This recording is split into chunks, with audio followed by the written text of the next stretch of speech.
بسم الله الرحمن الرحيم. يا أيها الذين آمنوا استعينوا بالصبر والصلاة إن الله مع الصابرين ولا تقولوا لمن يقتل في سبيل الله أموات بل أحياء ولكن لا تشعرون. ولنبلونكم بشيء من الخوف والجوع ونقص من الأموال والأنفس والثمرات وبشر الصابرين الذين إذا أصابتهم مصيبة قالوا إنا لله وإنا إليه راجعون.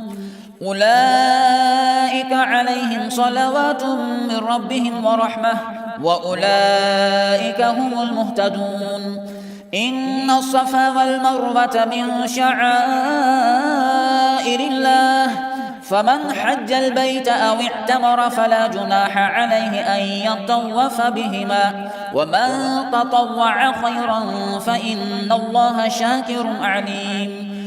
إن الذين يكتمون ما أنزلنا من البينات والهدى من بعد ما بيناه للناس في الكتاب أولئك يلعنهم الله ويلعنهم اللاعنون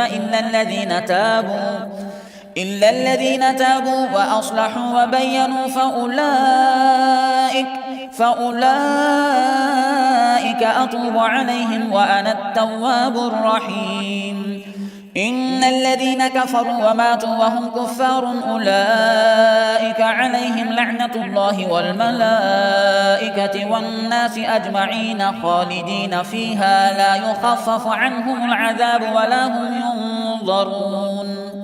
وإلهكم إله واحد لا إله إلا هو الرحمن الرحيم. إن في خلق السماوات والأرض واختلاف الليل والنهار والفلك التي تجري في البحر بما ينفع الناس وما أنزل الله من السماء من ماء فأحيا به الأرض بعد موتها وبث فيها من كل دابة وتصريف الرياح والسحاب المسخر بين السماء والأرض لآيات لقوم يعقلون.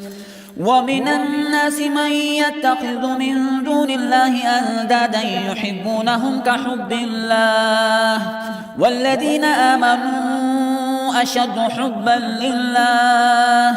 ولو يرى الذين ظلموا إذ يرون العذاب أن القوة لله جميعا وأن الله شديد العذاب.